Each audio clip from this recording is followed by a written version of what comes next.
এইভাবে কাছাকাছি। তো হ্যালো বন্ধুরা, আমি আজকে নিয়ে এসেছি একটা কয়েল টুইটারের। চলেন এটা দেখি এর কোয়ালিটি। এই যে এটা প্লেন কয়েল আছে, এটা অল্প দামের মধ্যে ভালো একটি কয়েল। এটার মার্কেট প্রাইস আমি বলতে চলেছি শেষে, তার মধ্যে আরেকটি কয়েল দেখে নিই। এই যে এটাও রাইসের। চলুন এই কয়েলটা একটু দেখে নিই। এটা সাইজ একটু বড়, এটা হচ্ছে কভার কয়েল।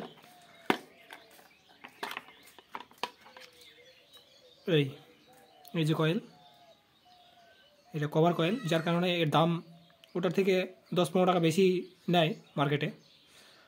আর এই মালগুলো আমার পড়েছে 150 টাকা করে। যেটা প্লেনটা এটা 150 টাকা, আর এটা 10 টাকা বেশি, মানে 160 টাকা।